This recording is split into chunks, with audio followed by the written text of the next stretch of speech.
This meeting is called to order August 6, 2014. Time is 5:32 p.m. Go ahead. Commissioner Romero? Here. Commissioner Garcia? Present. Commissioner Lee? Here. Commissioner Durham? Here. Commissioner DeBay? Here. We have a quorum. Thank you. Please stand for the Pledge of Allegiance. Pledge of Allegiance To the flag of the United States of America and to the republic for which it stands, one nation, under God, indivisible, with liberty and justice for all. Okay, we're on to item number 4, which is the approval of the agenda. Do we have any changes to the agenda before we approve it? Having heard none, I'll discuss one. I think that we should move Cause E under item 6, so 6E, to the top of the public hearings because there's people here that have some questions about it, and I think it would be pertinent to give that information up front rather than wait till the end of the hearing. So I'd like to make a motion that we move 6E up above 6A. I'll second that motion as amended. Motion is second. We have we need I guess all those in favor? Aye. Okay, having heard unanimous, let's move on. Citizens Forum is our next. Did we not have, just a pause here, we didn't have any other minutes? Approval of the minutes? Yes, we had minutes, but we had a hard time getting them in, so they didn't make it into the agenda. Okay. Just to follow up with that, Mr. Chairman, how many months are we behind? We're only 1 month behind. Okay. We approved. I guess I want to interject something. I should have put it on the agenda, but I'm going to just take the second to talk about some things. The first thing I want to do is I want to introduce 2 of our 3 new commissioners. We have John Durham to my left, and we have Jan DeBay to his left. And from my reading with Jan and then knowing John personally, I know that they both have planning and zoning experience, and I'm looking forward to hearing their knowledgeable opinions about some of this. So we're glad to have you both on board. Thank you. So thank you very much. The third commissioner that's involved is Jim Pollard. Jim Pollard, too, has a tremendous planning experience.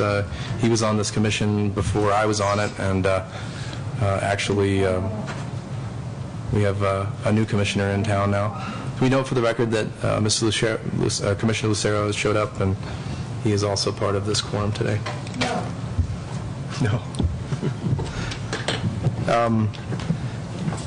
While we're on this topic, though, I also want to thank publicly, for the record, Doug Patterson and Pavel Lukes for their participation. I'd like to say, and I don't know if any of the commissioners agree with me, but they were 2 of the most knowledgeable people on the Planning Commission, certainly more knowledge than I have about some of the issues that we were dealing with, and it's really unfortunate to not have them on board anymore. While I believe that the new commissioners will be very helpful based on some of the resumes that I've read for them, Doug and Pavel were both very, very helpful. And, not to create a drama issue, but I would call into question why they were removed from the board. I find it to be a very questionable move by the town council. I think it's not a very wise decision to remove people that have given so much of themselves to an organization like this. So, now that being said, Ms. Perkins, you are the current planning director, but you've also submitted your resignation and technically resigning on the 8th of August, correct? That is correct. And is Ms. Rincon, are you going to become the interim planning director? No. Okay. Is there an interim planning director coming on board, or how's that going to happen? At this point, we don't have an interim coming in. The position has been posted and should be closing on the 15th, and we'll... Have there been interviews for the job? No. It just posted on the 1st. Okay. So, go ahead. Mr. Chairman, I would like to request if possible, maybe our next meeting, if the city manager can attend and give us an insight of what they envision for the planning and zoning, and who will be filling, temporary at least, until they fill that position. I think that's a really good idea, Commissioner Garcia. And let it be like kind of a formal request from the Planning and Zoning Commission to have at least somebody that could impart some knowledge to tell us the direction that we're going. And that being said, that could affect how our next meeting is handled, particularly if there's not a planning director on board, unless, of course, Mr. Cohen, you're comfortable handling the next meeting. So. I think I'd be comfortable handling the next meeting if we don't have anybody in place at that time. Okay. All right. So the other piece is there's 3 other agenda items on here that I want to just talk about briefly. There's a map that we're going to be talking about today. That's agenda item 6A, which I think we should talk about. But items 6B, C, and D, we've gone over in the past, Ms. Perkins, and those items are a tremendous amount of work that you've done and Ms. Rincon have done, and it's a tremendous amount of work that the Planning Commission's going to have to do.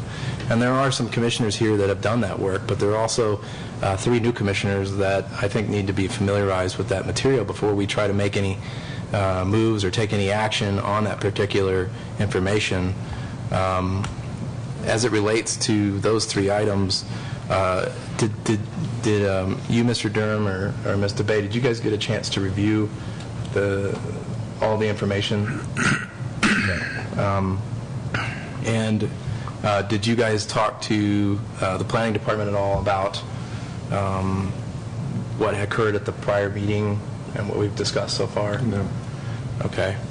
I think based on just, it's going to be my request, I think we should continue items B, C, and D at this time, because I don't think that it would make sense, especially Ms. Rincon, with all due respect, with a new planning director coming on board potentially in the meantime, and trying to transition between what Ms. Perkins has worked really hard, and then to have another planning director get caught up on it. I think it's unnecessary at this time to try to. I think we'd be duplicating our efforts by going over it now and then attempting to go over it again. So I'd like to make a motion on items 6, B, C, and D that we continue those down and table them until the next meeting, and/or if Ms. Rincon is uncomfortable or I hear something from commissioners otherwise, until the next planning director gets on board so we can handle those properly. I would second that. Okay, so if you table it, then there's no date certain, and we would go through the legal advertisement process. And then if you want to continue it to the next hearing, then you actually need to make a motion that says that we would like to continue these 3 cases to the next hearing, because that's a date and time certain. So I don't know how you want to handle that. We are trying to get copies of the Land Use Development Code to the new commissioners. They currently do not have that. So they have read these text amendments or the proposed changes to the code in a kind of a vacuum. And there was some questions that I kind of wanted to bounce off the commission and get your feedback, because generally when you write code, it's not just one person writing it. It takes some thought and some experience using the code, as far as deciding how best and how much leniency maybe to give the code administrator versus the Planning and Zoning Commission versus what the council's role ought to be. So I'm just putting that out there. I don't know if you want to change your motion or make it more succinct. I think you need to. I think to clarify the motion, I'll do a motion to continue the matter. That way it doesn't have to be republicized and as opposed to tabled. So that'll be my motion. And I will second that again. So that's to the next Planning and Zoning Commission meeting? Okay. And all those in favor signify by aye. Aye. Okay, having heard everybody unanimously, Okay. Citizens Forum, do we have anybody signed up? Mr. Chair, I'd like to talk about one thing before we go there, if you don't mind. Sure, Commissioner. The packets that we're receiving via email are fantastic, but I have a problem with it. And I think some of the other commissioners here will probably agree as well, is that we're getting them 2 days before the meeting takes place. Most of us have other jobs, we have a life. We don't just revolve around reading these things for 2 days and trying to catch up on things. So what I would like to see, and would strongly suggest and request at the same time, would be that we get it at least a week before, so that we have, I know that might present some problems for the planning, but you also got to remember is that we need to have sufficient time to review the packets that we're receiving so that we can digest this information and then be prepared when we come to the meetings. If we're coming here with 2 days and very little review time, then it's going to be a problem for us to make an informed decision on those things. So that's a request that I'm putting in, and I'm hoping some of the others are probably feeling the same way. Okay. Mr. Chairman? Yes, Commissioner In May. reading through these things and seeing all the minutes from 1988, I need to sit down with somebody and ask, why are we using the minutes from 1988? And you don't have to answer that tonight. But on the 05, on page 2, I think it's a typo. If you want to look at Are you talking about PZ 2014-05. You're talking about the public hearing A that we'll be considering. No, on page 2 of the section that talks about that. This is, okay? That would be the zoning map update and approval? Yes, that actually pertains to this case, So those why don't- prior minutes. So, No, I have just a comment to make that I think Sure. you Okay. can make a quick change. If you look at page 2 in the third paragraph, it talks about Paseo del Pueblo Sur. And actually, when you read through the minutes, it's Paseo del Pueblo Norte. So you need, I think, to change the Sur to Absolutely. Norte. yeah. Okay? Okay. So, do you have any other discussion, Commissioner DeBay, about that particular case, or more general discussions as Commissioner Lucero brought up? Well, I agree. I didn't get home until late last night. We were in California, so all day today. I mean, it's fresh in my mind, but I skimmed it fast. I understand. And I know that it's going to take a while to explain to me why, especially since the project wasn't built. You know, why are we referring to the minutes of 88? I don't understand that, but I'll find out. Yep, we'll go through it. Chairman? Commissioner Durham? Yeah, I had a question too. It appears that we're actually rezoning that parcel. We're putting a new land use zone designation on that, and I'm wondering, doesn't that need to go through the normal application procedure? Well, I'm going to interject here. Once we get to that particular case, let's address that issue at that time. So- Okay. I would add, though, that, and I do appreciate all the communication from staff, and especially appreciate, given the length of the documents, that hard copies were available. I took advantage of that and went in and introduced myself and got hard copies. I'm wondering, especially for those of us who are new, if we might come in, if we do have questions after we digest the information more thoroughly, if we have questions, would it be appropriate to sit with Amy and just get some of our questions answered so we can be more efficient in the Planning Commission hearing? I think that's completely appropriate. I've known that Okay. commissioners in the past have consistently met with the planning department with, clearing up some questions that they may have. I think it's completely appropriate. Okay, so let's move on to item 5 now. I think we've clarified item 6. Item 6 is going to be item E first, and then A, and then we're continuing B, C, and D.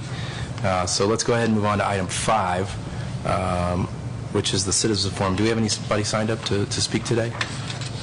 Is there anybody in the audience that would like to speak during the Citizens Forum today?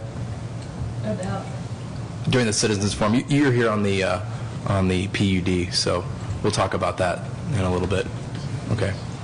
All right. Having seen no hands in the audience, let's go ahead and close the citizens forum and move on to public hearings. Does somebody want to read the requirements for public hearings? Okay.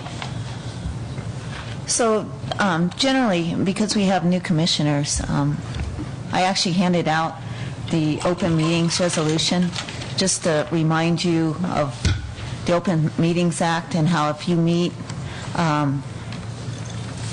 when you discuss a case, it should be here. You should not be discussing it with other commissioners outside of this room. Because then you're beginning to have a rolling quorum or there's ex parte communication occurring. So when we have a case like the zoning map, that's a quasi-judicial hearing. And what I did is I put together a script for us to use that kind of outlines some of the questions that need to be asked up front to make sure that the commission does not have a conflict of interest or that they don't have ex parte communications. And so this is a sample script. We don't have to follow it step by step, but it may be helpful for you. I don't know if you've used this in the past. And then we also have up on the screen the Commission's powers and duties. Basically, it's to exercise all the powers granted to a planning authority or planning zoning commission pursuant to the Articles 19, 20, and 21 of Chapter 3 of the New Mexico State Statutes annotated 1978 as amended, except to the extent that such powers are reserved to or retained by the town council. So your powers and duties include holding public hearings, reviewing, modifying, reversing, affirming, approving, and disapproving all applications with or without conditions, restrictions, or clarifications in connection with the following matters pursuant to the requirements of this title, which includes subdivision applications, appeals, variances, special use permits, conditional use permits, proposed annexations, planned units, developments, provisional permit applications, and rezoning applications. One of your duties is to hold public hearings and recommend changes to the town council concerning all amendments to the title. That also includes like rezonings or changes to the code, like text changes. To approve, disapprove, modify, revise, and update as required the Town of Taos Master Plan. For the town, we are using the Vision 2020 plan, and that should probably be updated so you can be part of that. To approve and adopt such forms as the Commission deems advisable to carry out all duties, responsibilities, investigations, and studies related to all planning and zoning activity as are assigned to the Commission. So that's directly out of the Land Use Development Code, but it's worth remembering what your roles are. In some cases, the applications come directly to you. In other cases, the application will come to you, and then the council will then see those cases as well. And they are both quasi-judicial hearings. They stand on their own, but the council, if they look at a rezoning, they will take into account how the Planning and Zoning Commission ruled, and that will be part of their fact-finding. And so it's very important when you're listening to a case to gather the facts, and every case should actually have a motion that has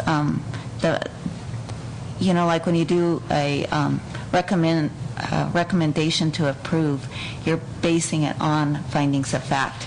And what the staff has tried to do is they've tried to present you what they feel is relevant regarding each case, and we will list findings of fact. You may, through your questioning of the applicants and through the questioning of staff, find additional findings of fact, which may affect your decision. Staff is not here to make your decision. You're here to make the decision. So we may recommend something, but it's up to you to make your own decision and make a motion. And then if it's like a rezoning, that will go on to the council as well. And then there's an appeal period for any decision that you make, which is like 10 days in the current code. Thank you, Ms. Perkins. So the first case that we're looking at is 6E, and that's Planning and Zoning Case 2014-19, which is a proposed planned unit development for 441 La Posta Road. It's a consideration and possible approval of this case 2014-19, property owner for Directions LLC with agent Mark Yarovitz. And they're requesting a planned unit development overlay with 70% usable open space density bonus for 4.83 plus or minus acres located at 441 La Posta Road within the Town of Taos. The applicant for this case has actually asked on behalf of his client for Directions LLC to continue this planning and zoning case to the next month's meeting, which is the first week of September. If you read staff's report, staff basically says the application was incomplete. Staff still has not received building elevations and a letter from the acequia and some additional information that I have been requesting. And we have the right as a commission to actually deny the application this time, and that would actually cause him to have to reapply, or we could actually agree to continue it. Is that right? That's exactly right. Okay. And, he came in early, and I kept asking for this information, and it kept coming in pieces.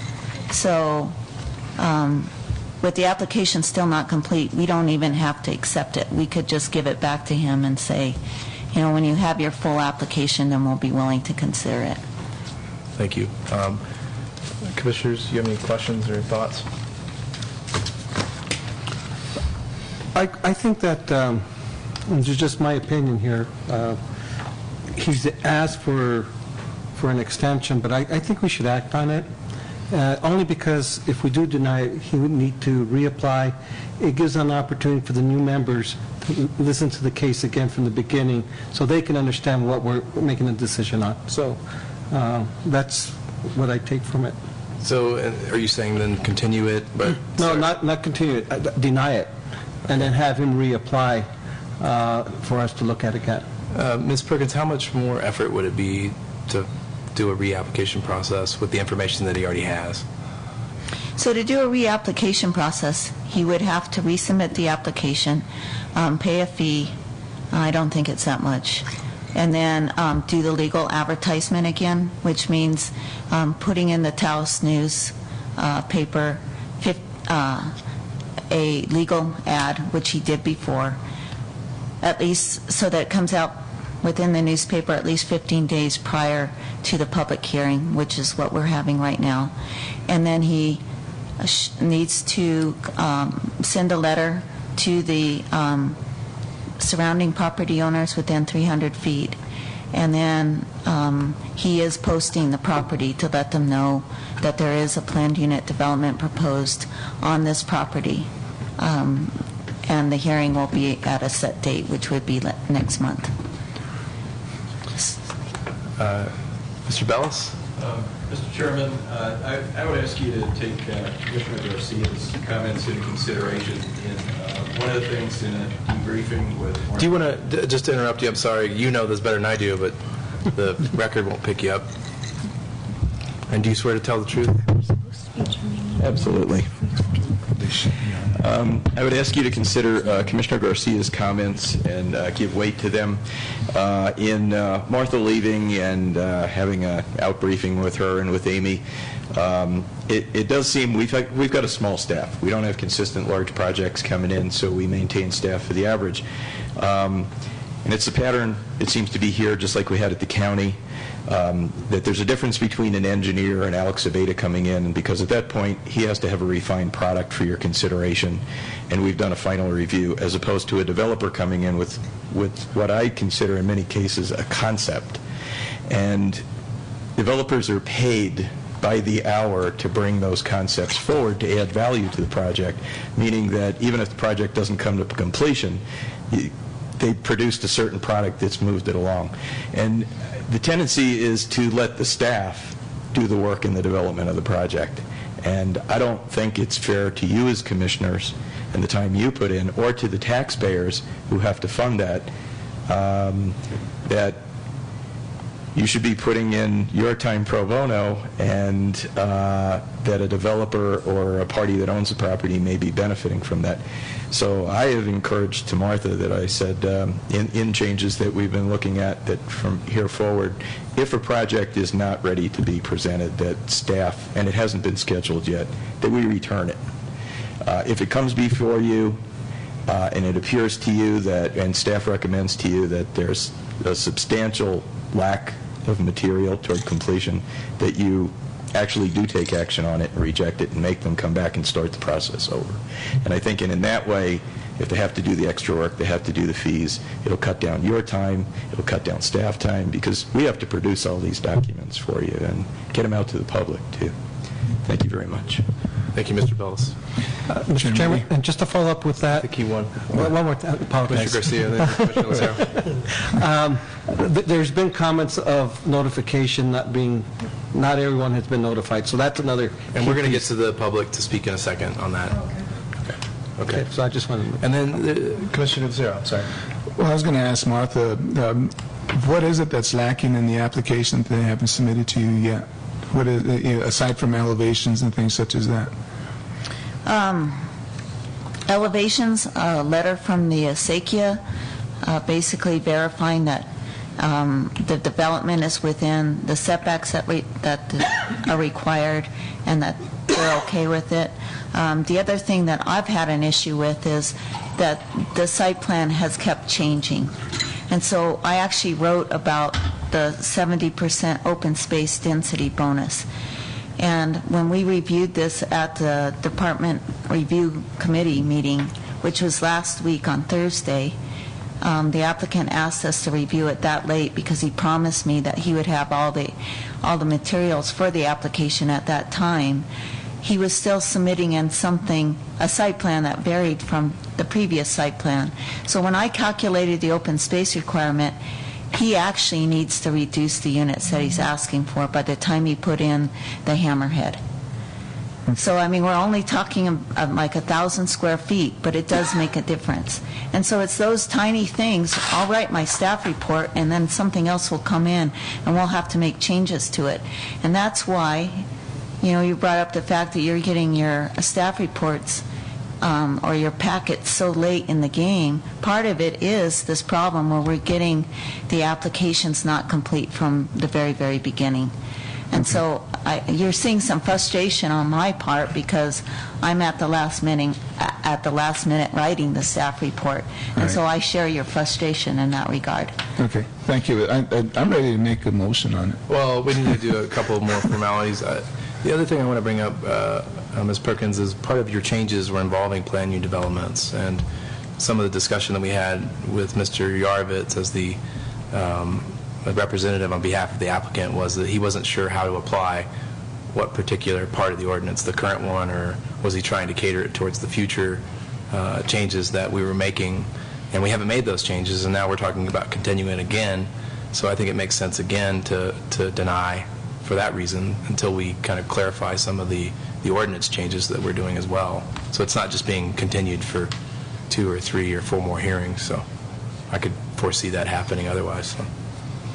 Before we make a motion, is there anybody in the public who would like to speak on this application? Would you like to say anything, ma'am? I know that you had said something earlier. If you do, you'd have to come up to the... Well, basically, I'm just seeking information. If you could state your name for the record. Sure. Okay.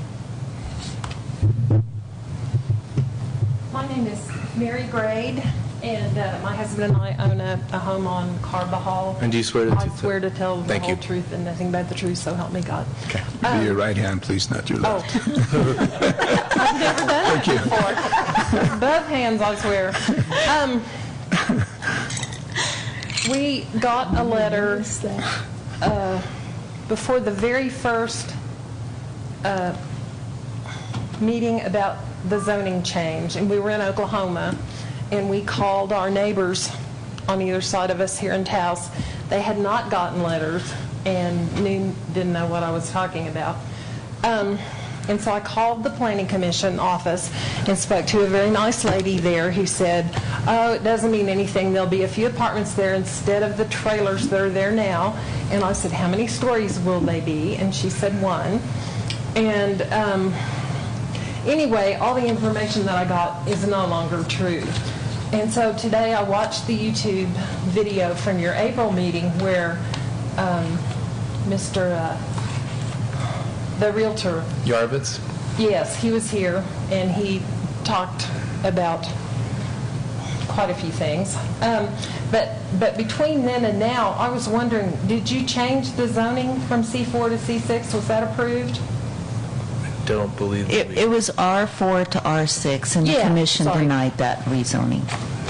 Okay, so if you denied the rezoning, why is he going ahead with his PUD?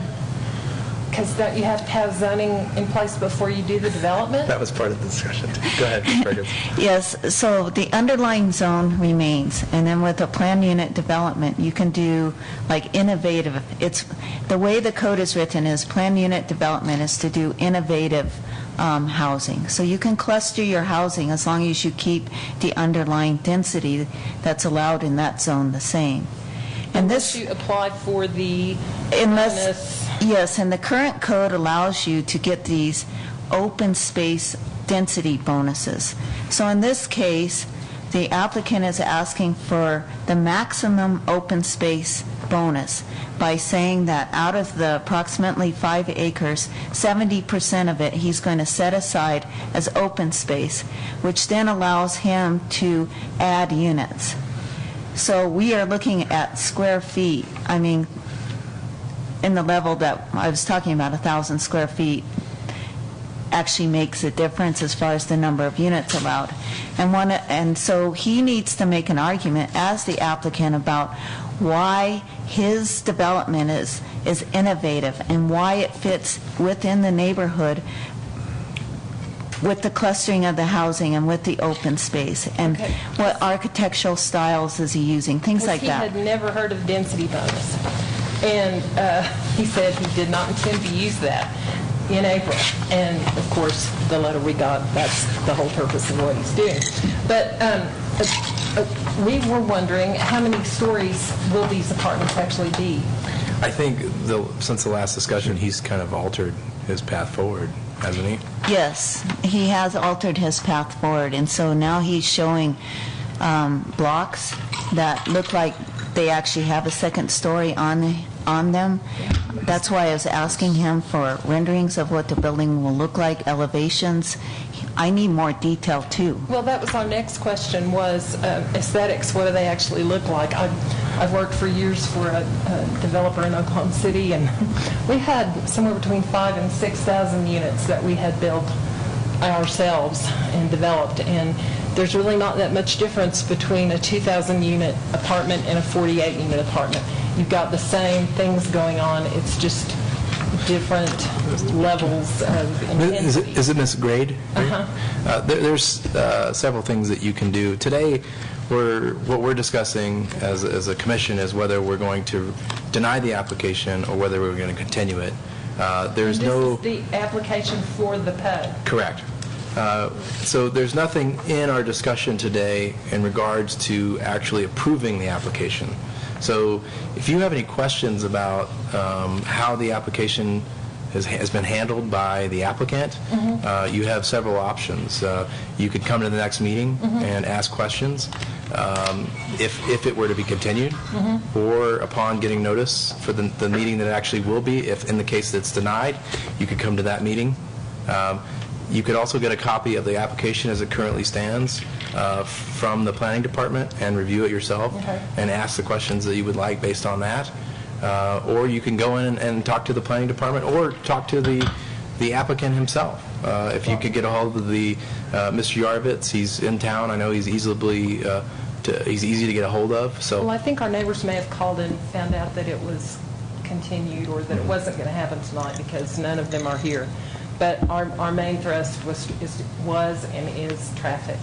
The traffic on Carbajal is terrible, and we didn't know that when we bought the house, but we actually can't walk in the road half a block to get our mail. I mean, it's bad. And that intersection, there are so many wrecks there at La Posta and Ranchitos. And that would be our main question, is how are you going to route the traffic where these 48, or if 48 times 2, who knows how many cars will be there? What's the deal with that? And are they subsidized? And that's part of the planning department's purview. They determine whether a traffic study would be needed or recommend something to the planning commission. Okay, so to make you're that not, decision. the planning and zoning is not planning. Is No, that right? the planning department, that's the town who is managed by Rick Bellis, who was just here, and legally in compliance because of Mr. Caldwell over there. And So there's planning and planning and zoning. So Ms. Perkins, for example, would have been hired by the manager, so she's actually employed by the Town of Taos. The Town of Taos gets its money from GRT and other sources. And how did you guys get here? We're volunteers. Appointed? We're appointed volunteers by the mayor, is who we're appointed, by the town council. That's who we're appointed by. So. Okay. Well, thank you. I've learned a lot. I really Yeah. didn't have anything to contribute because I don't know anything, and neither do my neighbors. A guy was going door to door today trying to get people to come to the meeting because this was a subsidized development for drug rehab. So, Sounds like a game of telephone to me. wow. Commissioners, do you have any questions for Ms. Gray before she steps out? No, thank you very much. 105 Carbajal. If you want to know anything, call me up. Does anybody else in the audience like to speak? Sir? Just a question. Come on up before you speak, please. My name is Michael Weinman. I live on Ranchitos Road, and Do you swear to tell the truth? which hand you want? I don't. Right hand. I do. It's really a question about the density that the lady here was talking about. The thing is that we know very well this area that this building is going to be. All this area is a swamp. It's not buildable and it's useless. So to call it really 70%, whatever you called it, I think it's ridiculous because really a very small area there can be built. And just because the guy bought a swamp there, the question is, I have a question if that comes into the consideration. You can just buy anything and then say this is the density that we're talking about. Thank you, Mr. Wyman. Anybody have any questions for Mr. Wyman? Question for staff, Sure. if I may. Mr.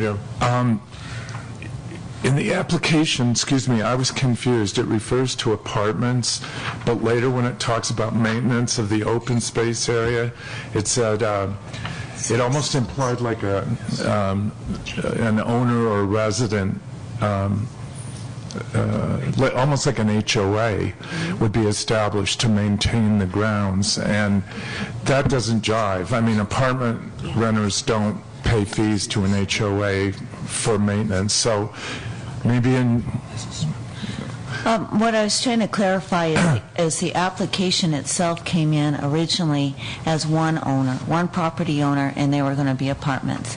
Then the application changed, and it was including a subdivision with fourplexes, and then that would require an HOA and Right. common area in order to retain And that open confused me space. too, because if it's apartments, you wouldn't need to subdivide for individual owners. Well, and that was part of the problem with the application. The application came in with a subdivision, and I told the applicant, no, this is not, I'm not reviewing it based on a subdivision. This is just one owner. So that means that these are apartments. And he was talking about an exit strategy with his property owner, but that would be a whole separate case. And so, yeah, there's a lot of confusion here. This is part of the issue with this application. Mr. Chair, Commissioner Romero. I just think that with everything that's been going down, You can go sit down. Sorry. with this Well, you can stay application, there. We'll bring you a chair. with this application from when it first came to us with all the changes that have come into place since then, from apartments to now homes or whatever you want to call them, HOAs and everything that we're looking at. I think that we'd have I think we'd have to deny this applicant at this point and have him bring in a complete application when we do this, with a final decision on where he's going with it, instead of every time we continue bringing us new plans or causing the planning and zoning department some headaches with bringing in a different. Yeah. Thank you, Commissioner Merrill. Do we have a motion on the floor? Anybody like to make a motion? I will, if nobody else does. Commissioner, I'd like to make a motion that we deny the application for P&Z 2014-19 based on the fact that the applicant has failed to submit the proper application process, and just that alone, I think we should just deny it just on that alone. Okay, we have a motion on the table. Do we have a second? I'll second it. Okay. We have a roll call, please. Or, excuse me, a discussion. Is there any discussion before we go to roll call vote? Having heard none, roll call, please. Commissioner Romero? Yes. Commissioner Garcia? Yes. Commissioner Lee? Yes. Commissioner Durham? Yes. Commissioner DeBay? Yes. Commissioner Lucero? Yes. The motion passes 6-0. Okay, let's move on. We're left with item 6A. This is Ordinance 2014-05 regarding the zoning map, and it's for our consideration and possible approval of that ordinance to adopt such zoning map. Ms. Perkins, before we get started, you want to present the history for the new commissioners of what we've gone through so far and where we are, and see if we can kind of bridge the gap between everybody?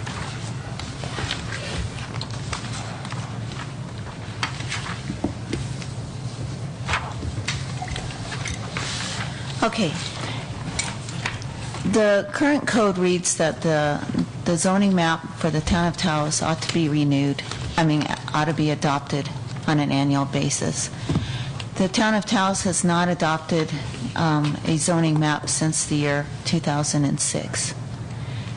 So what we are trying to do is we are trying to adopt a new zoning map as a base map, and then we have annexed in additional areas within the town, and those annexed areas will need to be zoned. So if you look on your staff report in the background area, it basically goes through the history of this of the zoning map, saying that in 2006 was the last zoning map that was officially adopted. One of the things that the code also says is that PUDs will be delineated on the map. What staff has tried to do, and we brought this before the Planning and Zoning Commission earlier, was we took the 2006 zoning map and we reviewed all the ordinances since 2006 to make sure that that 2006 zoning map is our base map, and every rezoning that occurred is reflected in the current map that we've shown. And then we were looking at the plan unit development, which are overlays to the existing zoning. We do not have a good record of what those planned unit development approvals were. And the way the current code reads is that if they were not approved if no action took place within a year, then they were null and void. So we started looking at that, and so we do not have the PUDs since 2006. We just have the zoning. And then we actually we found an issue with the land, with the old Mitchell, well, Chet Mitchell owns still part of that land, but the old Chet Mitchell land on the corner of Placitas and Paseo del Pueblo Norte. The zoning there on the 2006 map shows C2 on part of that parcel. And when we looked at that zoning, the C2 was concurrent with having a planned unit development. And the planned unit development and the zoning were tied together with a project for a hotel, and the hotel never happened. So in essence, what you had there is contract zoning for a hotel with the applicant, with the condition on the applicant of giving a 40-foot right-of-way off of Placitas, which is what the road was called then. The applicant never did give that 40-foot right-of-way. So staff reviewed this and talked with the property owners that currently own that land right now, and we basically decided that the C2 zone reverted back to the RA, the agricultural, the residential agricultural land. However, the existing property owners felt like, or their understanding was that their property was zone C2. So we met with them, and they have submitted to the they submitted a letter requesting that their land be changed to R14. So staffs wrote the report. We did our findings of fact. We included the letters from these property owners, and we would like that to be part of the record. And the whole staff report made part of the record because that contains a lot of findings of fact. And that's when Commissioner DeBay was asking about the previous 1988 minutes. Those minutes are what we found to illustrate that the rezoning was done primarily for one project, which was the hotel, along with this planned unit development. That hotel never occurred, therefore the zoning, based on what we read in those minutes, was to then revert back to the RA. We also pulled the old zoning code from that time. It looks like planned unit developments did not expire within a year if no action was taken.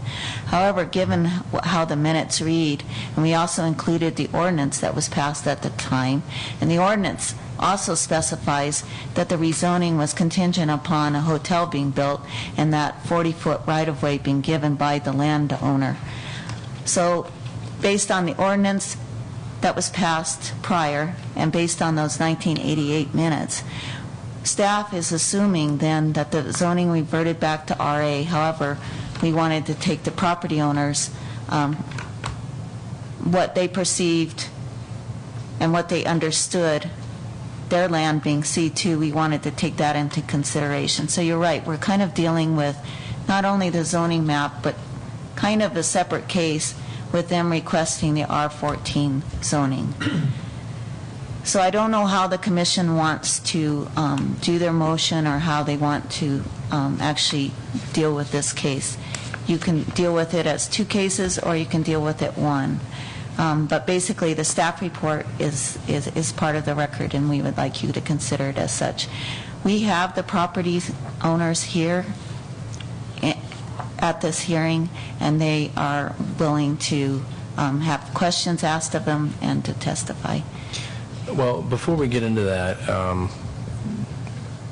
the bigger thing is we're trying to determine whether we can approve the zoning map as a whole. Right.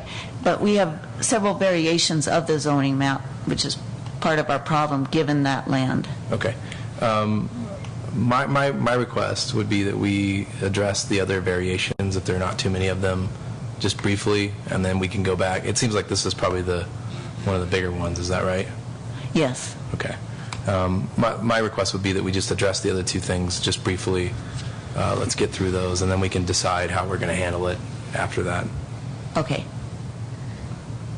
So we have the zoning map that's on our far right, and then we have another one. And I'll have Amy go through, because she's the one that actually did all of the research of all the ordinances and identified errors that she found in the previous zoning map that we had brought before the commission before. Some of them were errors, some of them were related to the ordinances. So I'll have her walk you through that real quick as far as the history and what has occurred. So one of the big changes between the 2006 map and the proposed map that we want to adopt, which is going to be the closest one, is the annexations that have taken place in the last couple of years. Another big change would be a rezoning that just went through this commission at the beginning of the year for changing that C2 back to an RA20. Then another big change on the map would be the Valverde Commons, which was on our map showing as just RA land, but it's technically an R2. So that's a big zone change that we wanted to make sure was clarified. And those are also, there was a couple of annexed pieces of land that had been zoned under the ETZ, and we just left those zoned what they had been zoned under ETZ. So those are the major changes that have occurred. That's. Do any of the commissioners have any questions about any of the changes that Ms. Perkins and Ms. Ricone have brought up? Mr. Chairman? Commissioner Garcia. I do have one, just to make sure that within your research, you have documentation that justifies those changes or proposal that you're looking at the new map? I have all of the ordinances that go with all of the zone changes. I went through and tried to make sure that anytime there was any difference between the two, that there was an ordinance that justified that. Okay. Commissioner Durham. Yeah, it seems to me like if we separate out what we've just discussed from the issue at Ranchitos and Placitas, that it's a cleanup. We're bringing the map into conformance with actual zoning that's been researched and documented by ordinance. Right. And that seems very clear cut to me and pretty clean. Yeah. And if we can separate that from the Ranchitos Placitas issue, either in discussion or our vote, I think that would be a good way to go, because I don't want the issue at Placitas and Ranchitos to hold up what you guys have accomplished already, because it sounds like it's clean and ready to go. I have a question for our legal counsel, Mr. Caldwell. Is there a way, if we went forward today and we had a discussion tabled, for example, or we wanted to continue the discussion regarding the reversion back to the RA from the C2, could we parse that out and approve the map otherwise, just isolating that one issue? Mr. Chairman and members of the commission, yeah, I think you have some flexibility in that regard. Just to clarify that point, that, changes to the zoning map, we're considering to be akin to changes to the zoning ordinance. And changes to the zoning ordinance can be initiated by the Planning Commission. So I think the way that would be initiated, having already been noticed, would be by resolving as a result of one of these meetings to make those changes. Of course, you have to meet the public notification requirements, and I appreciate the level of deliberation you want to give this.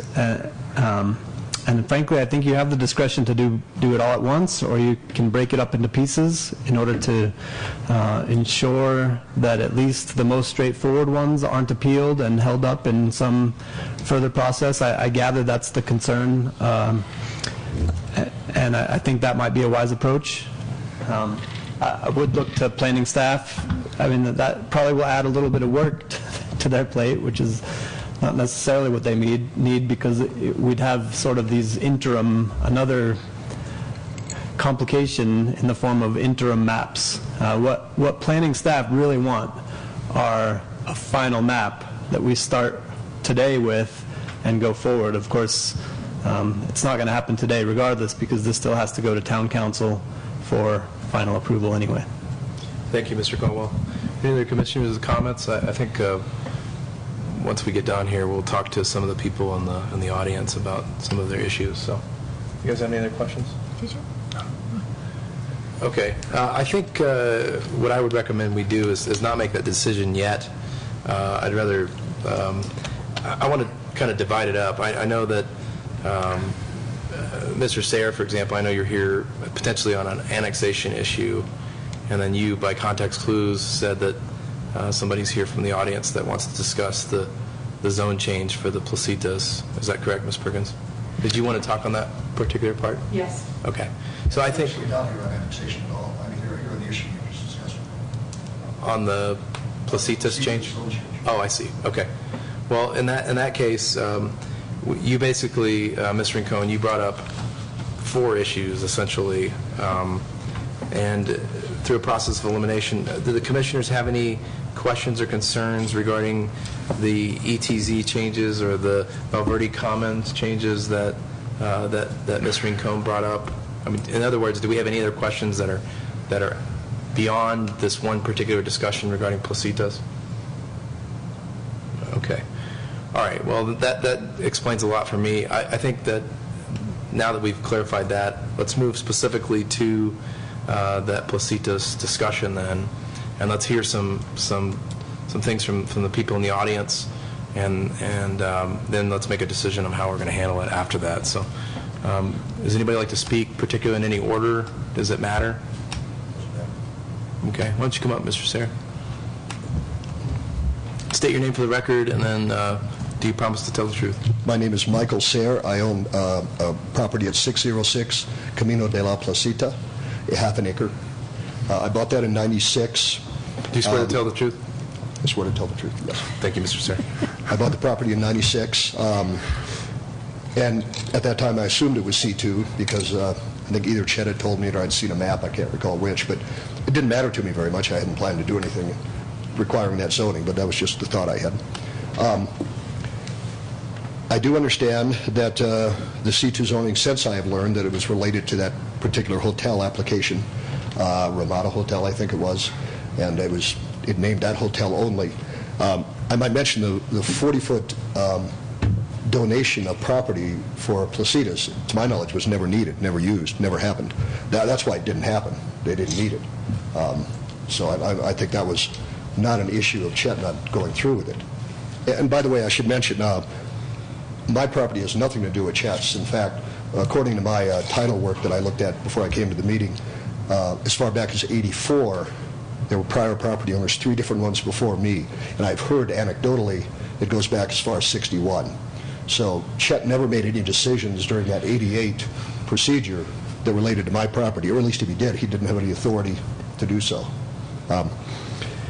My only point is, I thought I was C2. I find out now that the town wants to change it, and I discussed this with the planning staff. They suggested R14. I'm agreeable to that. Everything across the street is R14. Everything up and down Placitas, most of it is R14. I don't raise cattle. I don't have an RA type property. So if you do just what staff suggests, I'm fine. I will not object, not appeal at all. Thank you. That's where I stand. Thank you, Mr. Sayre. Okay. Ma'am? I'm sorry I don't know your name. That's all right. You will by the time I see you, I'm sure. State your name, and do you swear to tell the truth? Yes, I do. Thank you. And your name? My name is Marion Summers, and I am Chet Mitchell's granddaughter. I am also Chet Mitchell's power of attorney, so it gives me an opportunity to speak for him. The property, it might be easier for me to, if I had the map closer, was originally owned by my great-grandfather. You're welcome to address. Hugh Mitchell. Hugh Mitchell owned all of this through here, and then back in here, and then also this RA. It was a huge section of land, and I believe it also included Mr. Sayers. Back in 1988, the land was not titled under Chet Mitchell's name. It was titled under his sister's name, who happened to inherit it from their father when he passed away. So they owned all of this. And Chet, as an agent, was always concocting these half-baked things, even though his oven wasn't even turned on, for development. And what he came up with was he was going to try to have a Sheraton come in here and build a hotel. And he was going to utilize this part of it, is what they wanted. Reason why they didn't take the Town of Taos didn't take the 40-foot along Placitas is, you're right, Mr. Sayers, because they didn't need it. Because there suddenly wasn't a 200-room hotel on that corner. So therefore, it wasn't necessary, thank goodness, or else, you'd have the intersection going through the middle of your house. So that's what happened. In the meantime, land has sold, like that little brown part now back behind Outback Pizza is R14. That sold through a Mark Yarovich thing that's then sold again. Then the little piece that we want to turn into R14 now belongs to me and my 2 siblings. The reason why I fully agree with what Planning and Zoning and Ms. Perkins and Rincon showed us all of these minutes and stuff, wow, kudos to you guys on your research for pulling up all of that. But at the same time, it was like, wow, well, we kind of thought it was commercial, and now is all I can do is raise cows. And God knows I love cows, I really do. But it would be nice to kind of keep some value on that piece of property, especially on that one specific location where Chet's house and those old barns and stuff are. We have been paying taxes commercially on that 2.41 acres for the last 18 years. Wow. And I know we can't get that back, but as some sort of concession for having done that for so long, maybe we can have it R14, which does have permitted uses, which is a beautiful thing, especially if you've ever dealt with the county. So Mr. Sayer could have that, and I can have that on that little piece. I think all will be well with the world, because we all enjoy that pasture. It is beautiful.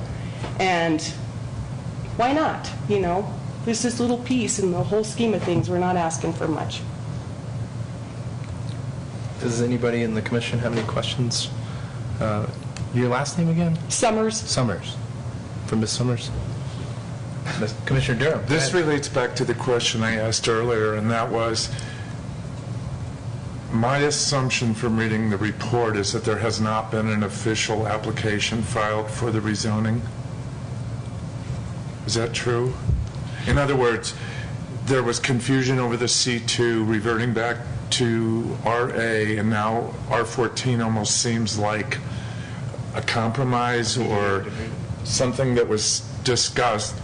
And I don't think the town can do that just like with a wave of the wand. I think somebody has to apply for the rezoning. I think this is Taos, and we have waves of wands and fairy dust here. And that's the same way that this PUD happened in 1988 in the first place. I just don't want to do anything illegal. I think that was probably illegal as could be with the land swap and all of that. This is my first meeting, so I may be off the mark, but usually when properties rezone, there's an application, there's a list of submittal requirements, proof of ownership, deeds, surveys, rationale for the request, notification of neighbors, public hearing in front of this commission. I mean, correct me if I'm wrong, Jacob, but... Mr. Chairman, 1 second here. Mr. Sayer. Commissioners, sorry, I can't see. Yeah, this is not your typical rezone. Most rezone requests are submitted by the applicant, by the landowner. But I think it should be understood that that is not the only way to rezone property, and shouldn't be. A rezone or an amendment to this ordinance can be initiated, as I stated earlier, by either the Planning Commission or by the Town Council pursuant to our Land Use Development Code. And it is, I mean, the way I would characterize this is that this would be initiated by the Planning Commission at the behest of the planning staff. I mean, this is really initiated by the planning staff based on the need to clarify these issues. I mean, and whether this falls into the category of a rezone or not, because whether it became C2 in the first place is very, very questionable. You know, I would caution against getting too wrapped up in the legal nuances of that, because I think that could be the subject matter of some very complicated and time-consuming legal work. And there are times I've learned in my various incarnations with local governments that you just have to put it in place and let it take, because otherwise you'll become paralyzed trying to figure out how to appropriately address a mistake that was made 20-some years ago. So just to reiterate, however, it's perfectly appropriate to initiate a change to the zoning map as set forth in our Land Use Development Code by the Planning Commission. And is there a separate procedure, Mr. Caldwell, that we have to go through to initiate that as a commission? I mean, do we have to notice it, or can we just make it as a result of changing the zoning map that we're working on now? Mr. Chairman, that's an interesting question. The code requires, for purposes of initiation of an amendment, that it be done by resolution of the Planning Commission. And I would suggest if that's the direction this is going to go, that you sort of resolve by motion to do that, and you make findings. And the code does require that your findings be made and presented to the town council for their consideration. This is not a situation that's anticipated by our code. So I am thankful that staff has kind of worked it up to the maximum extent possible by asking that all the background documents be incorporated into the record so that it's clear, and that they've reached out to the owners of the land to get their take, to offer them some opportunity to state their position and ultimately to buy in. Now, I think in addition to the abnormality of this process, it would be valuable to look at what is being recommended in the context of our overall zoning plan and in the context of what this commission would normally look to if it were approached with a rezone request. The suitability of the zoning designation in the area, given the neighborhood, given the characteristics of the neighborhood. And it certainly wouldn't hurt to go through those things or to incorporate those items into ultimate findings that would be forwarded to the town council. Now, Mr. Colwell, and this is a question for anybody that might know the answer, but this was before my tenure here and as a planning commissioner, but I recall that the Valverde Commons discussion, a lot of it hinged on people wanting to protect the green space on that kind of strip on the border of the Town of Taos city limits. And I've heard, it's all rumor and conjecture, but people would like to protect that particular, that's now what's considered RA now, as green space within this community. Does anybody have any knowledge on that particular, Ms. Summers? You wanted to talk on that? Yes, I do. I appreciate that it's beautiful and that we enjoy it as a green belt and open space, but I don't want this to become a taking of that land. If it has to stay RA, then it has to stay RA, but I sure would like some compensation for overpayment of the taxes forever. And if you look, it's commercial, it's heavy commercial across the street and over here and all around us, and just to have this one piece not be able to do anything except for have those cows is, I think, a bit excessive. But by no means can it become a green belt or a taking. That's my big concern. Thank you. I take your concerns very seriously. I'm just trying to, our duty as a commission is to protect the health, safety, and welfare of the community, and we're looking at your interest as it relates to the entire community as a whole, and some of the historical discussions I think are relevant to us today.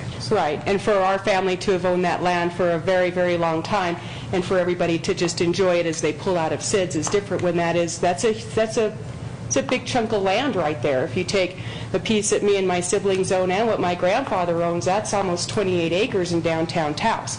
And we need to be able to maybe possibly do something with it. Maybe not, but we need that option, always something available to us. I've no taking, because I'm a fighter. Commissioner Durham, you want to say? Well, I was just going to say, reverting to RA doesn't mean you can't come back in with a rezoning request for something you'd like to do in the future, where there would be information, detail, elevations. I'm not comfortable, to be honest with you, just rezoning or declaring tonight that it's R14. It hasn't been through the proper rezoning channel that the town sets out. We could also argue that back in 1988, when the ordinance was passed to change the zoning from RA to C2, there was no expiration date on that planned unit development under that current code. So if we want to go that route, I could argue that the PUD is still in place, so it's still currently commercial as I have been taxed for the last. But only for that PUD. So maybe Hotel. I'll call the Sheridan. You never know. Good luck. But you know what I'm saying is that we can still keep arguing this.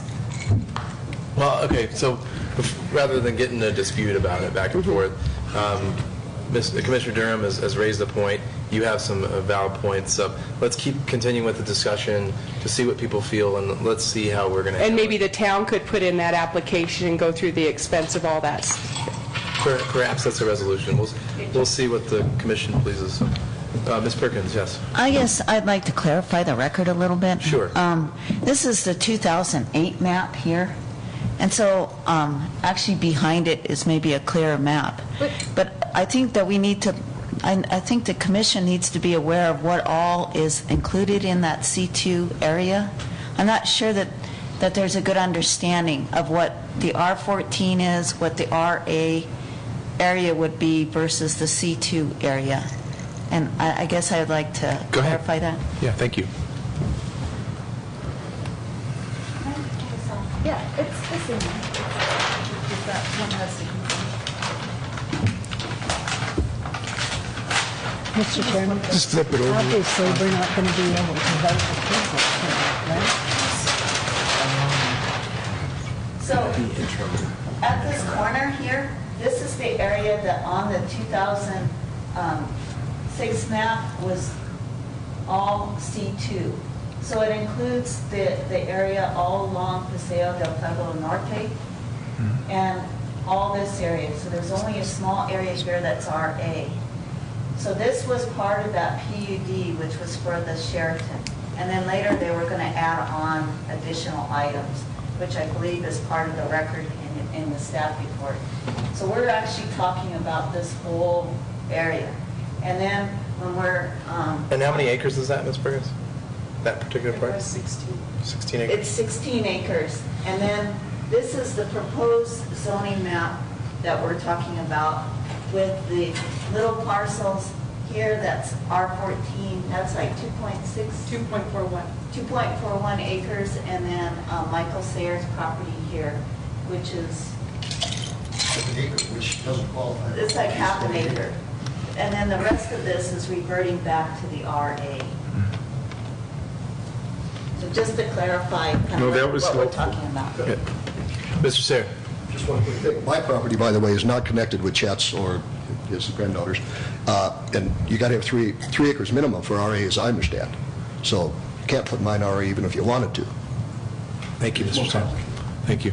So to clarify something, the compromise that the town has come up with, that Ms. Summers is comfortable with, is that 2.6 acres would be rezoned to R14, but the rest of it, other than Mr. Sayre's property, would be zoned RA and would maintain that.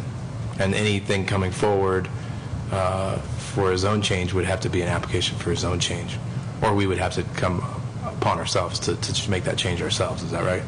That is the proposal, yes. Mr. Chairman, I have Commissioner Garcia. two comments.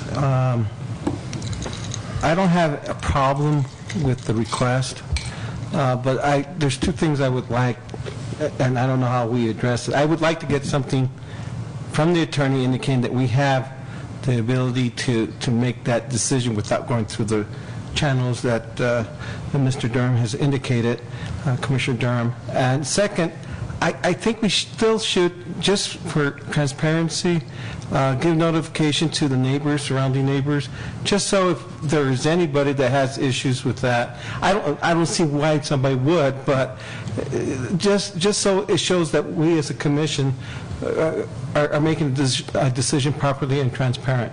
That's my opinion. Thank you, Commissioner.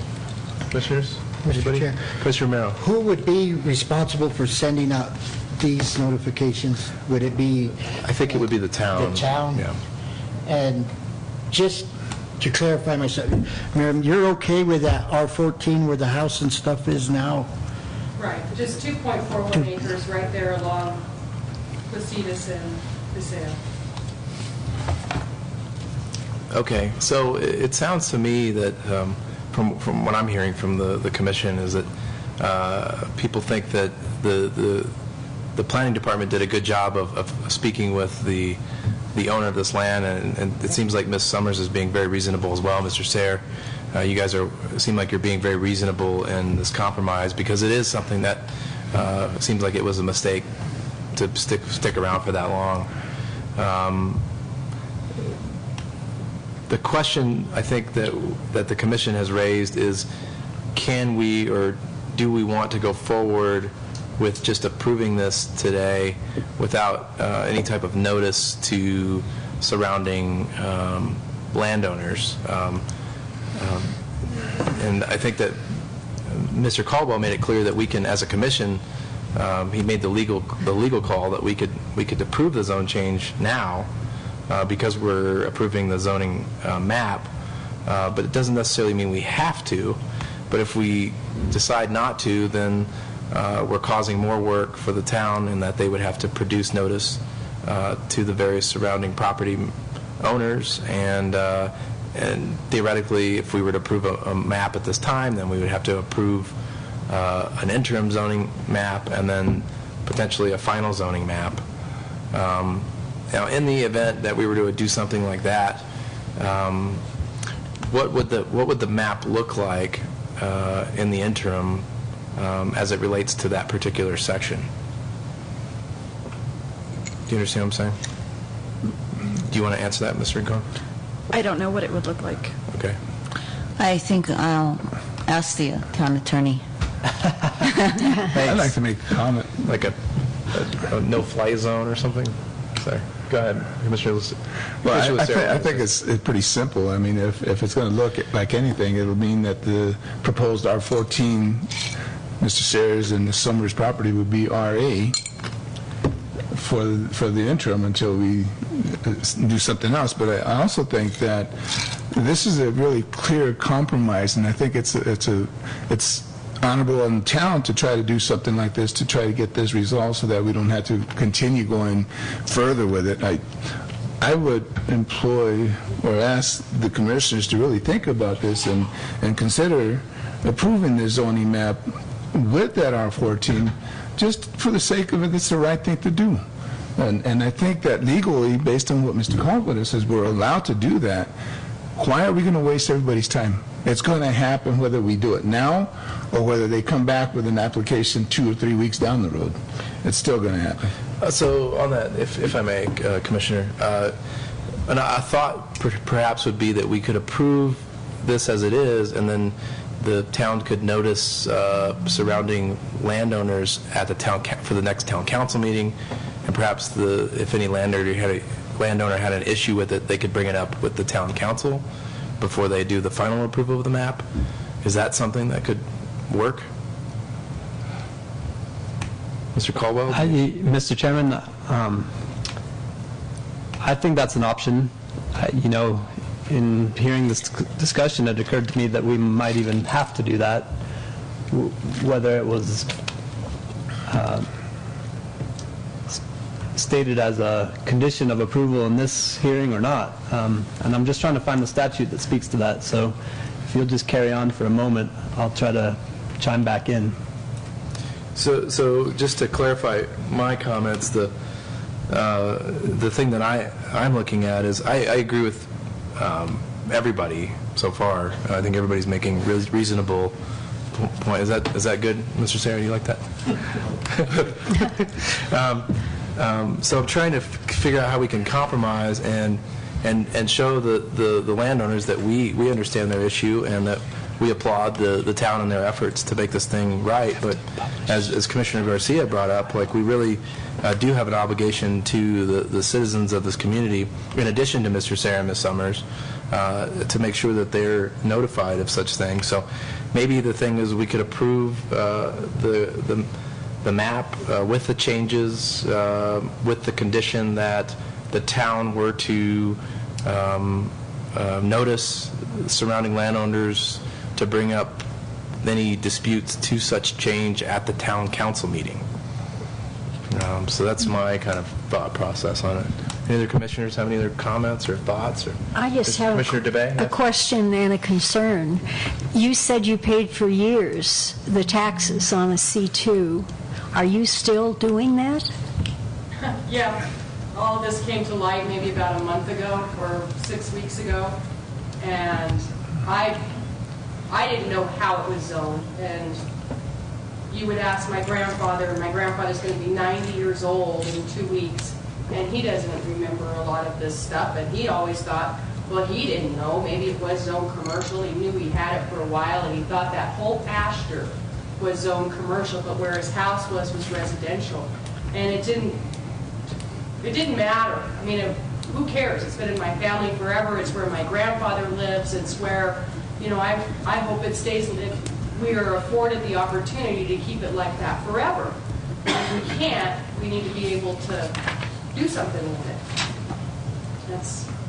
And so we thought it was that one little part was commercial because it was being taxed and stuff.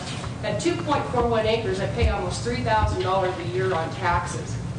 The 24.48 acres that's all colored RA, the green stuff, last year I paid $92 in taxes. So that's the big difference there. Mr. Chairman and Commissioners, if I could add a little bit to that, because I don't want it to necessarily confuse this issue if it doesn't have to. The way that County Assessor's Office assesses property is not necessarily dependent on zoning, but they look to the actual use. And so that's why, as Ms. Summers just stated, that the property that's all an open agricultural field right now has been given the special method evaluation as agricultural land, and that's why the property tax has been so low. And for whatever reason, the county assessor's office appears to have considered the use of that smaller parcel in the corner to be not necessarily commercial, but non-residential. And the non-residential classification, of course, garners a much higher value and tax rate. So I don't want, and I also want to clarify that the assessor's office does look at zoning. It particularly looks at zoning classification in order to increase value of property on residential properties, because that's one of the ways that the county can get around the 3% cap on increases of value of residential properties. In most other cases, however, in my experience, the county doesn't really pay a whole lot of attention to the zoning classification, and so I don't want that to confuse the issue. The issue here is really whether the underlying zoning should be RA, C2, or something in between. And I would like to suggest that that be in the forefront of you members of the commission in making this decision. I have pulled there is a statute that deals with notification requirements for purposes of any zoning change, amendment, or supplement, and those regulations require that where a change in zoning is proposed for an area of more than a block, and I think that's probably the appropriate category for this conversation, then notice must be provided by first-class mail to the owners of property within 100 feet of the subject property. And that might be a logical and fairly straightforward way of meeting the desire of the Planning Commission for purposes of notification. Frankly, it's probably the best way of going forward anyway, pursuant to the zoning statute, and advancing this thing to the town council, which is ultimately where the only place it can be decided finally in anyway. I've never gotten to use in anyway together, I don't think. So thanks for allowing that. Thank you, Mr. Caldwell. Any more comments from the commission? Anybody else in the public audience like to speak on this anymore? Okay. That being said, does any commissioner want to take a crack at a motion? Having heard no crack, I'll take a crack at it. The motion I'd like to put on the table here to discuss would be that we approve the zoning map and the ordinance associated with such zoning map, 2014-05, and request that the town council adopt such zoning map. However, we only approve the zoning map as it relates specifically to the section we've been talking about, and we can define that as what? The Placitas section. We only approve the changes to the R14 as the staff has recommended upon the town council approving such change after the ordinance that Mr. Caldwell has discussed and fulfilling, and that would require the town to send by first-class mail to all landowners within 100 feet of this particular change. Upon that being noticed correctly and the town council recognizing that such notice has been sent out and having heard from any parties being concerned, that's my motion for approval. And I am going to second that. I'm going to second that because I agree. Good job. That's good. Clarifies everything. So we have a motion and a second from Commissioner Lucero. Is there any discussion as to that motion? Now, just to clarify for the new commissioners, you've probably been on commissions longer than I have, but I'm going to say it anyway. Theoretically, the motion can be denied if you have a different motion. So you can state your discussion now, and then based on the roll call vote, if it's denied, then somebody else would present a secondary motion, which would be seconded for another discussion. So just to clarify that before we go to roll call. So is there any other discussion? Commissioner Durr? Mr. Chairman? Yes. Commissioners, if I could make a suggestion, what is required under our land use development code for purposes of initiating a change is that you make findings and recommendations to the town council. And I believe you've articulated for the most part what your findings and recommendations are. However, I think it would be extremely helpful to the town council to have findings included that reflect that you've considered the purposes of the land use code in identifying that these zoning classifications are appropriate.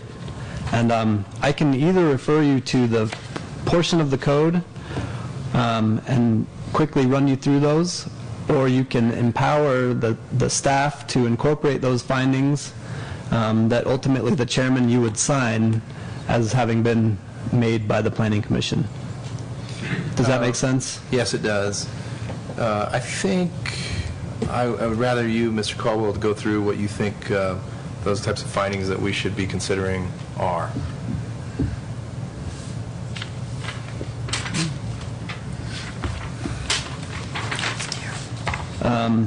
All right, Mr. Chairman, the criteria for approval, and I'm sure once I start reading this, you'll recall having dealt with these things several times, are that it's consistent with the direction and intent of the existing town master plan.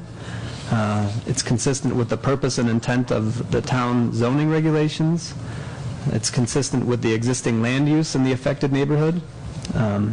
That the benefit to the neighborhood will outweigh any potential adverse impact upon the surrounding properties. That it will not create a danger to the public health, safety, or welfare, nor cause any extraordinary public expense or create a nuisance. And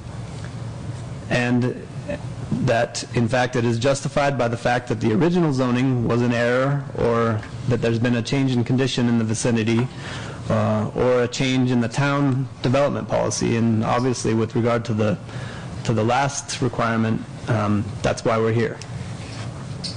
I think I'm comfortable with most things for associating what we're finding with what you're requesting us to find.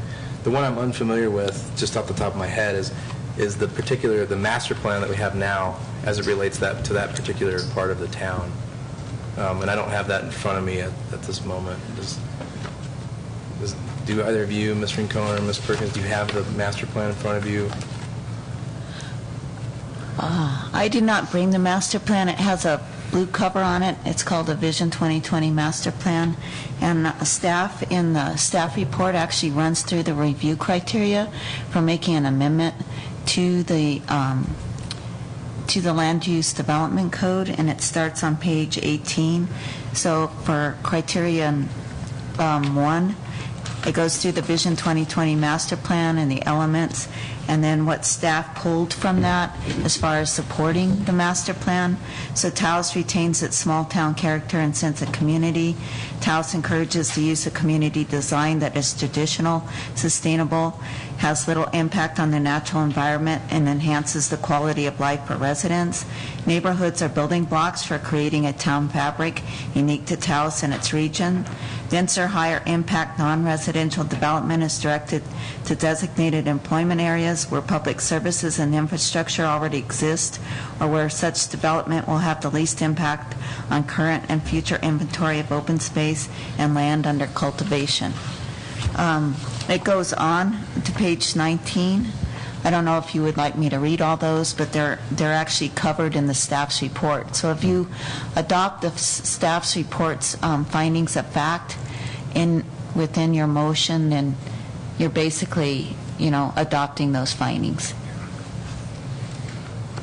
And I understand that, Ms. Perkins. I think that to make the clarification distinction here, the review criteria that you wrote were as it relates to the zoning map as a whole, not particularly that one spot within the zoning map. Is that right? Right, but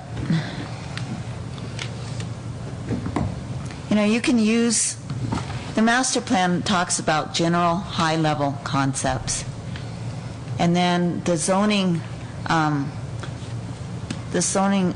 regulations are at a more detailed level. So as long as the zoning map is meeting the intent of the master plan, which I believe this does, you are fulfilling that requirement. There is not like an area master plan for this area, which, maybe you are wondering if there is such an area master plan. At this time, there is not. We have the downtown area with a historic overlay zone on top of it. This is not part of the historic overlay zone. The zoning across the street is R14, which is multifamily residential. The proposed zoning as R14 would not be spot zoning. The previous zoning as C2 for a specific project was considered contract zoning, which is illegal. Those are the types of things that staff looked at when we were considering this, as well as, the master plan and the overall fabric of Taos, and how we want to have areas of, dense development complemented by open space. And so, I think that's sort of the culture and history of Taos and what we would like to support. Again, I'm not making the decision. The commission is making the decision, so. Thank you, Ms. Perkins. Yeah. Just to clarify here, what we're doing is, we made a motion, there's a second. Mr. Caldwell recommended that we adopt findings of fact. He went through the criteria separately. We discussed that criteria, and the town, through Ms. Perkins and Ms. Rincon, also prepared a report regarding why those criteria are fulfilled. Does any of the commission have any comments or opinions about how we should amend? Because I would end up amending my motion with such findings of fact. Does anybody have any comments on that? Commissioner Durham? Maybe a question.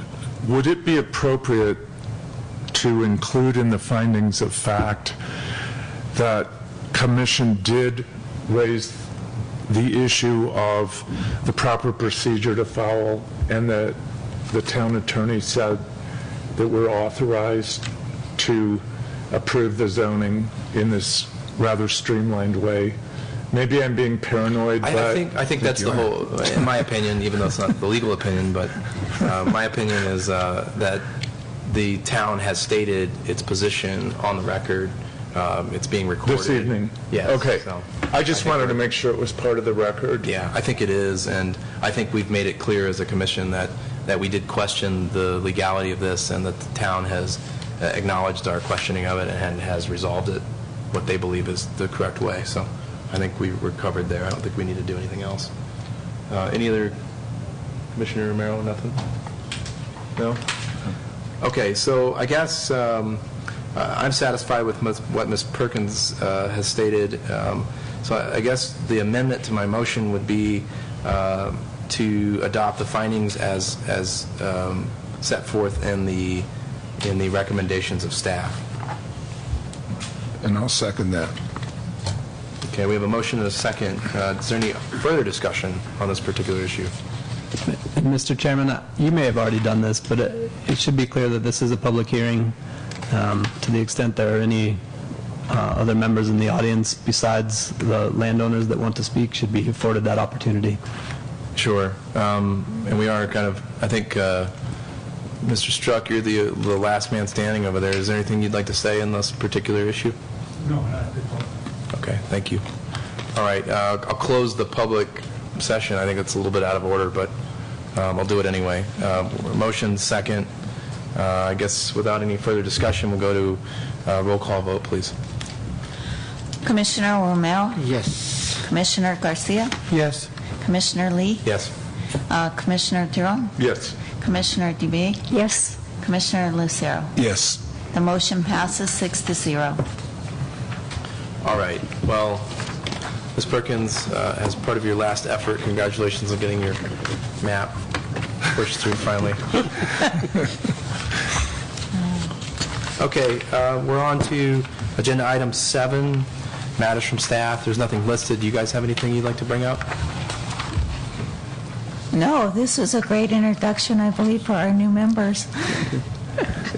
And then, okay, and then item 8, matters from the Planning and Zoning Commission. Are there any issues that the Commission has? Mr. Chairman, Yes. I just have one point to bring up, and that is because of the changes and one of the members who was the vice chairman did resign. I think we need to put that on the agenda next month to select somebody to that position for the remaining term.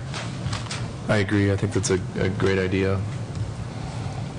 I have one thing. Ms. Perkins, thank you for all your efforts as the planning director. You did a great job, and you've been very helpful for me and the current commission, some of them not knowing you probably as well, but you've been very, very helpful, and if there's anything we can do for you in the future with any changes that you have, let us know. Thank you. Thank you. I echo it too.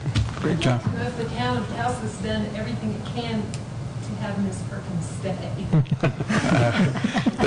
The two people are to your right, ma'am. That's my question for you.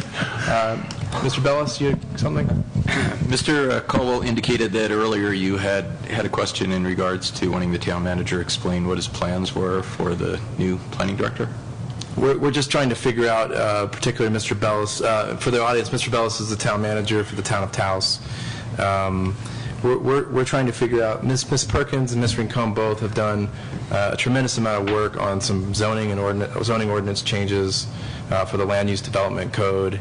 And this particular commission, at least 4 of them, have done a little bit of work on trying to get some of those ordinances adopted.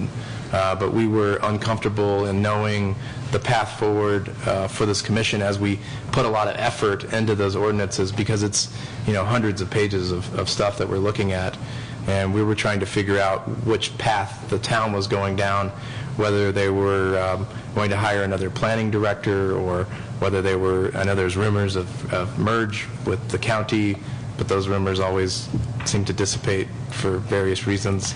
And whether or not we should continue our path forward in trying to adopt these ordinances, or whether we should pause and wait until a planning director is actually on board. The first answer to the question, yes, I did offer more money, more staff, and better technology to the current planning director. However, it's my understanding we've extended her stay with us just slightly so that she can retire under the PARA system. And I have to say, after my years in government, I would probably not pass that up either. On the other hand, there's no plan at this time to do a merger with the county. If anything, the merger would be in the sense of all the towns in the region collaborating to keep good, talented, qualified staff in such areas as GIS, rural addressing, FEMA, floodplain. Certified floodplain managers are very difficult to find and to keep. And probably anything broader than that would be maybe in regards to code enforcement and building inspections. But as far as planning, I think we have probably the most detailed, complicated system. And I would be reluctant to throw that into the county planning department, despite my having great faith in those staff that I used to oversee at this time. We've actually changed the name of the department to Planning, Community, and Economic Development. Currently, there are ads out there for department-level staff and good pay for a marketing and tourism director, a grants and revenue development director, which we intend to assign those people into the planning department. And surprisingly, council has even said that, you know, they would like one of those two people or the new planning director to also serve as community development director until we can fill that. So I see that as positive support from the mayor and council to grow that department. I would encourage you that if there is anything that you as a commission can continue in the work that you've discussed until we find a new planning director, please continue that, but understand we're going to be a bit understaffed for a while here. I'm sure it'll take, we've got some great applicants, that's the good news, okay? But even if we were to hire somebody in 2-3 weeks, it's going to take them some time to get here. And so Amy, as her only other planner, is going to be kind of overwhelmed. We are looking at the idea and have the money to hire a contract planner to help fit in for a while so that at least the current planning process, processing applications, keeps moving forward. We will also get together with you in regards to some training, probably by the new attorney for the new members on the council. And so I think it's all positive from here forward, and we encourage you to keep up the good work. There was, you know, good things said about every one of you that's up there.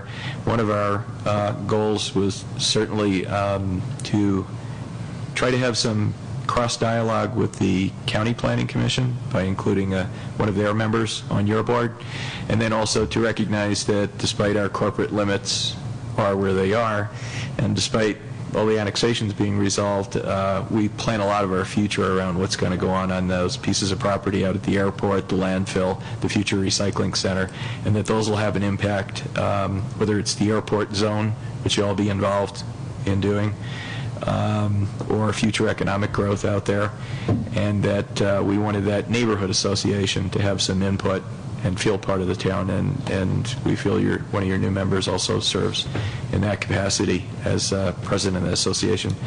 And then to have another new member that's not only got good planning experience, but also understands the administrative side of it. And so we're fired up. I think you're going to be busy. You'll have more staff within the next 4 months to work with. And we're very interested in hearing what you think you need from the town and the planning department to better do your job. Thank you, Mr. Billis. I guess that negates the need for you to come to the next meeting. Unless, of course, you're sitting as interim planning director. I get nostalgic once in a while and like to show up.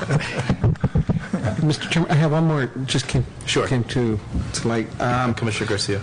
I would also like within our packets, anything that is submitted to the town for final decision, if we can get some kind of documentation if it's been approved or disapproved. A lot of times we approve certain things that need to go to the town, and I guess I can get the minutes for the town, but I would like to know if they went forward with what we recommended, or if they made decisions to take a different direction. I can do that. I can, from matters from staff, do updates. Yes, that'd work. Thank you. That's fine. No, that's fine. Any other matters from the commission? Having heard none, do we have a motion to adjourn? I'll make one. Oh, Mr. Struck? I have one in the item number 8, letter number E. On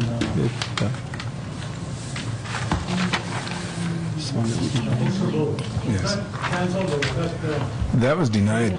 6E, item 6E was denied by the commission, unanimously, 6-0. are you talking about the letter E? 6E, yes, sir. It was denied by the commission. Is that the one for, They came in and sought to continue the matter, and we just decided to deny it, and if they want to reapply, they can reapply. not the one I was concerned with that?